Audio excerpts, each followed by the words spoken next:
Assalamualaikum warahmatullahi wabarakatuh.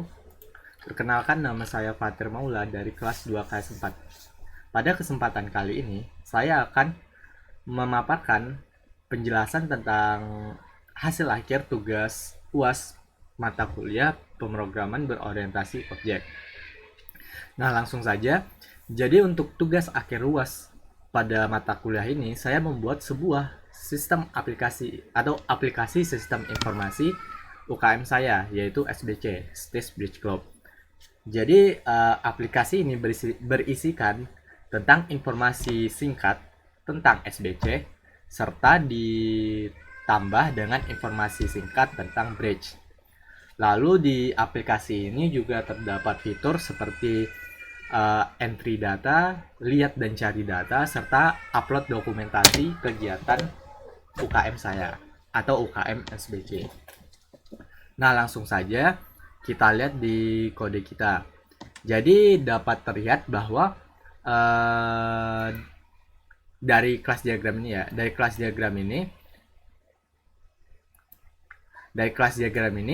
saya membuat aplikasinya itu berbasis GUI. Jadi saya membuat satu mainframe atau satu frame, yang mana satu frame itu bisa berganti-ganti panel. Jadi di sini ada beberapa panel, 1 2 3 4 5, ada 5 6 7, ada 7 panel yang bisa berganti-ganti. Lalu untuk modelnya sendiri saya memakai dua model, mahasiswa dan database. Yang mana database ini mengimplementasikan design pattern singleton. Sementara untuk GUI-nya itu rencananya mau memakai design pattern MVC, tapi karena kurangnya manajemen waktu jadi kayak lebih semi. Jadi masih modelnya masih tersimpan, tetapi view dan controllernya masih bergabung. Nah, langsung saja kita jalankan aplikasinya. Mainframe-nya kita jalankan.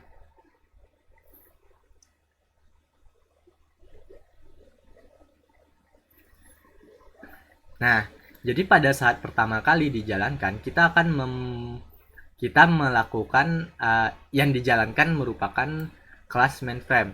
Yang mana kelas mainframe itu memiliki konstruktor sebagai berikut. Yang pertama itu init komponen atau mengelot komponen-komponen yang telah kita buat di GUI builder sebelumnya gini. Jadi kita load. Terus yang kedua itu dia melakukan dua operasi. Yang pertama dia mendelete cookies, terus yang kedua dia menampilkan panelnya, yaitu panel login panel. Makanya pada saat kita membuka pertama kali, login panel lah yang terbuka. Nah, mungkin banyak yang bertanya, apa sih delete cookies ini? Nah, kalau kita singkatnya itu, aplikasi saya itu membagi user itu menjadi tiga: user guest, user anggota, terus user admin. Bedanya apa? Bedanya kalau user guest itu dia tidak bisa mengakses menu entry ini hanya bisa untuk admin. Terus lihat dan cari yang cuma bisa diakses anggota dan admin, dan juga upload yang bisa diakses anggota dan admin. Terus ada juga menu yang anggota. uh,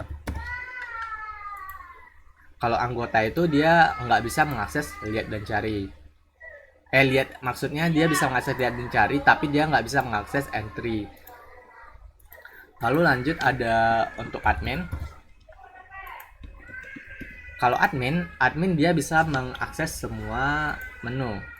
Nah, jadi untuk pengaksesan atau pembagian aksesnya itu gimana? Jadi pembagian aksesnya itu bisa kita lihat di database-nya. Jadi di database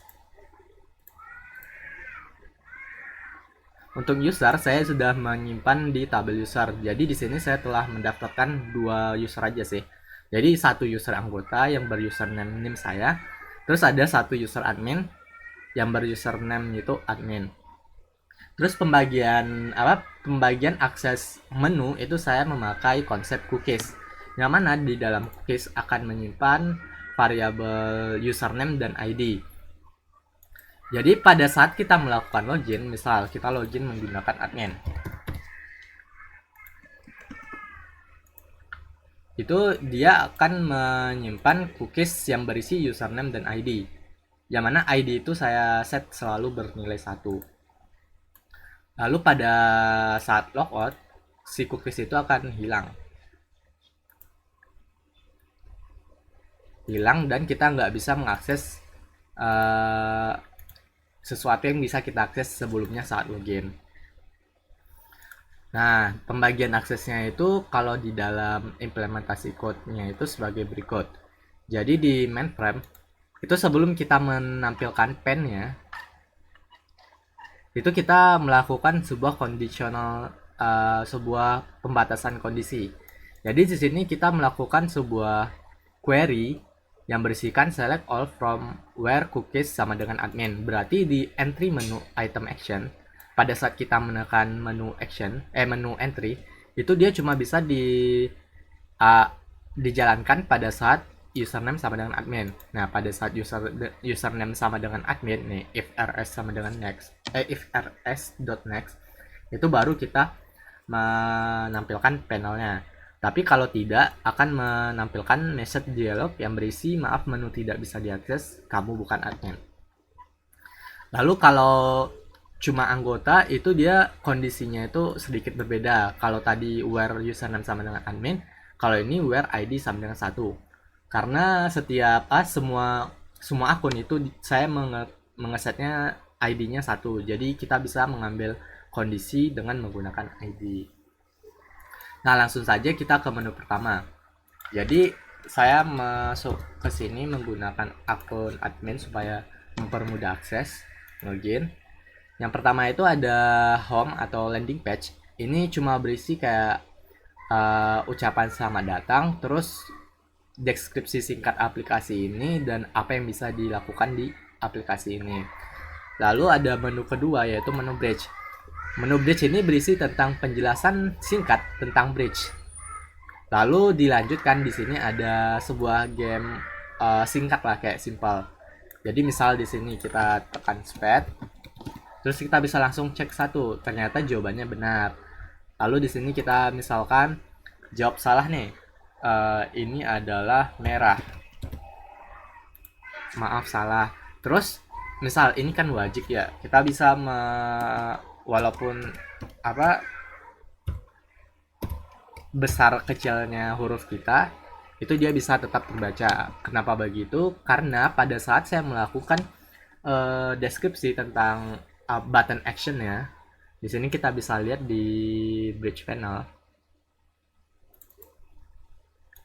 Ini ada 4 button ya kan ya. Ada heart button, spade, diamond, dan club. Jadi kenapa si letter insensitive-nya itu nggak dihiraukan? Itu karena pada saat melakukan matching itu saya menggunakan regex. Yang mana terdapat di regex itu terdapat perintah kayak buka kurung tanda tanya i, itu yang berarti menghiraukan huruf kapital atau menghiraukan huruf besar kecilnya huruf, atau insensitive lah, case insensitive nama lainnya. Terus di pada saat kita mematch jawaban tersebut, saya sudah mengelis memakai separator logika atau. Jadi kalau udah satu true berarti jawabannya true. Di sini misalkan heart, saya sudah cari-cari kalau heart itu nama lainnya adalah heart, hati, dan love. Nah, kalau betul dia akan mengeset heart text area yang berisikan jawaban pada saat betul. Kalau salah, else, pada saat dia salah, dia akan menampilkan teks sebagai berikut. Nah, teks di sini atau teks area di sini kita nggak bisa mengeditnya karena pada saat ngeload bridge panel saya sudah mengeset bahwa teks area, keempat teks area set enable-nya adalah false atau tidak bisa ditekan, tidak bisa di enable. Nah, itu kalau untuk bridge panel. Selanjutnya itu ada SBC panel. SBC panel itu berisi tentang deskripsi singkat tentang Stage Bridge Club atau SBC di STIS. Lalu di bawahnya juga terdapat sebuah Hall of Fame atau dokumentasi dari UKM SBC tersebut.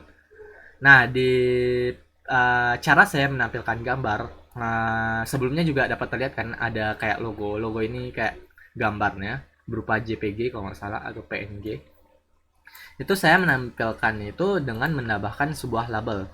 Jadi kalau kita lihat di SBC, nah gambar yang kayak ini, terus gambar-gambar ini itu merupakan sebuah label. Ini kalau kita lihat di navigatornya itu dia adalah label. Yang mana cara menampilkan gambarnya itu kita bisa menggunakan properti set icon. Yang mana di set icon itu kita bisa memilih gambar. Lalu gambar-gambar yang mau ditampilkan saya telah menyimpannya di penyimpanan di dalam package yang sama. Yang mana di package akhir PBO saya membuat folder baru berupa image yang isinya adalah image-image yang mau ditampilkan. Lanjut ke menu selanjutnya, itu ada menu database. Ini menu yang berkaitan dengan pengambilan data di database. Yang pertama itu ada entry. Entry itu kayak memasukkan data. Jadi biar kita otomatis kita buat sini. Jadi dia intinya langsung connect ke database ya. Jadi pertama kali pada saat kita membuka menu itu dia menjalankan perintah load data. Ini. Load data. Yang mana load data itu kalau kita lihat di metodenya itu dia mengakses metode di kelas database. Jadi database get instant untuk memastikan untuk mengimplementasikan singleton kan ya. Jadi database.getInstant terus get list mahasiswa. Yang mana get list mahasiswa itu dia berisi query select all from mahasiswa atau tampilkan semua tabel mahasiswa. Ini get filter. Intinya get list lah gitu ya. Kalau nggak salah ada di bawah. Intinya adalah di sini ya tentang get list mahasiswa. Query-nya nih, query-nya adalah select all from mahasiswa. Makanya pada saat kita buka menu ini dia menampilkan table. Lalu kegiatan apa yang bisa kita lakukan? Kita bisa mengubah, hapus dan edit. Yang pertama misal kita mau hapus dan simpan. Nah, misal kita mau menginsert data baru 2222 terus namanya misalkan Peter Maula Laci kelas 2/4 MJ City Bali. Nah, simpan. Nah, pada saat kita menekan tombol simpan itu dia melakukan action yang berupa simpan action simpan button kan ya. Yang mana simpan button itu dia itu refer ke metode database yaitu metode insert mahasiswa yang menjalankan query insert into mahasiswa. Sehingga di database juga itu pada saat kita menginsert itu akan tampil juga akan menambahkan data di database. Nah,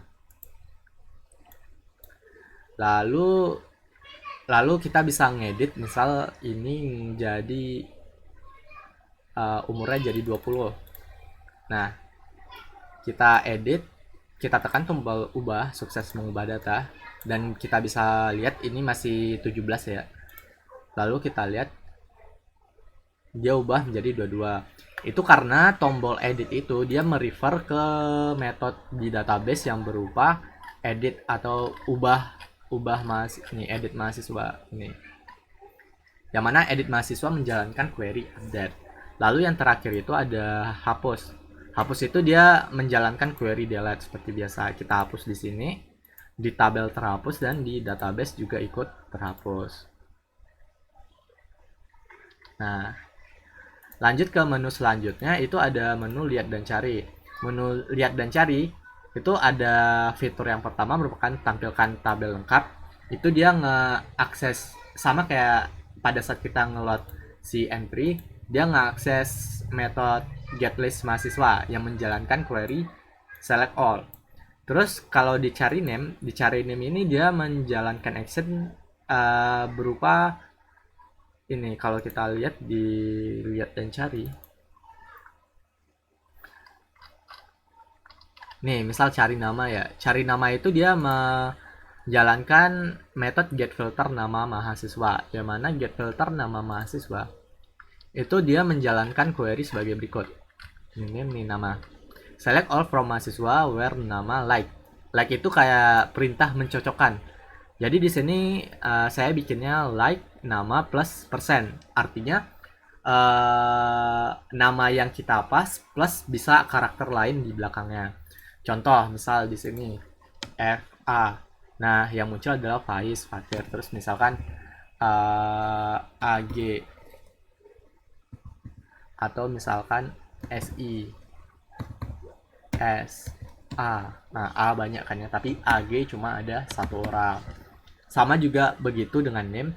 Terus di sini juga ada action tambahan berupa pada saat kita hilang fokus atau pada saat kita berpindah text field, dia akan langsung otomatis terhapus. Itu terimplementasikan di dalam kode di method focus loss. Wait a minute.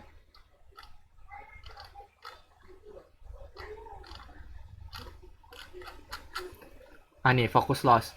Jadi focus loss itu menjalankan perintah yang berupa kita mengset si itunya menjadi 0, set text di text fieldnya itu jadi 0. Jadi maksud fokus itu ini fokus nih. Jadi pada saat hilang fokus itu pada saat kursornya nggak ada, makanya langsung terhapus. Terus fitur selanjutnya adalah filter berdasarkan tempat, misal Bali atau Jawa Timur yang kayaknya banyak orangnya, Jawa Timur. Nah, lalu di sini juga ada filter menurut jenis kelamin serta menurut jenis kelamin, yaitu berupa laki-laki dan perempuan. Nah, itu dia nge-refer method di database juga. Di sini setelah saya buat juga metodenya, ada get filter name, provinsi, nah jenis kelamin gitu. Nah, untuk mempersingkat waktu, lanjut saja ke menu selanjutnya, yaitu berupa upload. Nah, menu ini bertujuan untuk mengupload dokumentasi kegiatan keanggotaan SBC. Makanya dia cuma bisa diakses anggota dan admin. Nah, yang pertama itu ada menu browse. Tombol browse. Nah, tombol browse ini pada saat kita tekan itu akan menampilkan file chooser. Nah, di file chooser ini kita bisa memilih apa yang mau kita tampilkan, misal library, picture, and then misal FF ini apa. Nah, misal ini sebuah dokumentasi ya. Nah, jadi yang terjadi pada saat kita menekan tombol browser apa, kita bisa lihat di kodenya, dokumentasi. Nah, pada saat kita menekan tombol browse itu yang pertama kali dia menampilkan file chooser. Nah, setelah file choosernya kita tutup, dia melakukan dua kegiatan utama. Yang pertama dia menampilkan image, yang mana penampilan image itu menggunakan image.io dan image.io.read.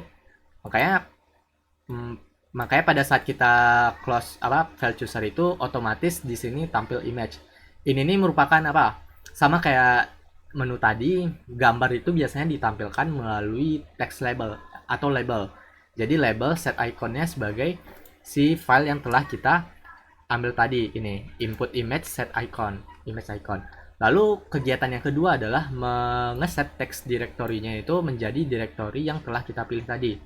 Makanya di sini otomatis terisi directory tempat image ini berada. Dan ini nggak bisa diedit karena telah saya set sebagai set enable-nya jadi false.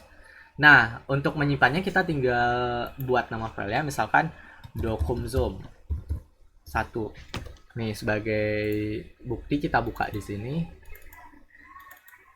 Ini ya, ini yang terakhir ini ya. Dan kita nggak ada gambar yang mau kita ambil ini. Terus kita save ya. Save.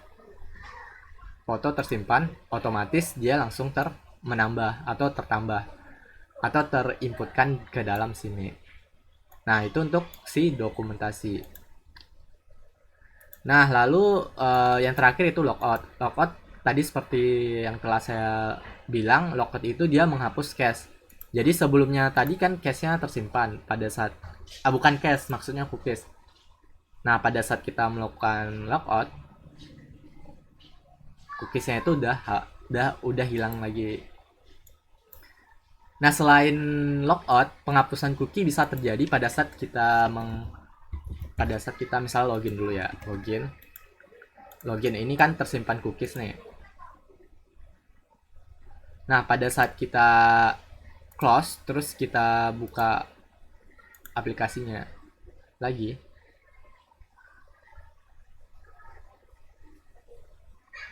Maaf agak lama. Nah, kita bisa lihat dia otomatis terhapus. Sorry, masih loading. Nah, otomatis terhapus. Itu karena tadi yang telah saya bilang, pada saat mengelot atau menginisiasi mainframe, dia otomatis melakukan delete cookies. Nah, mungkin sudah semua fitur telah saya jelaskan. Mungkin sampai di sini. Mohon maaf apabila ada kesalahan. Terima kasih atas atensinya. Wabillahi taufiq wa hidayah. Assalamualaikum warahmatullahi wabarakatuh.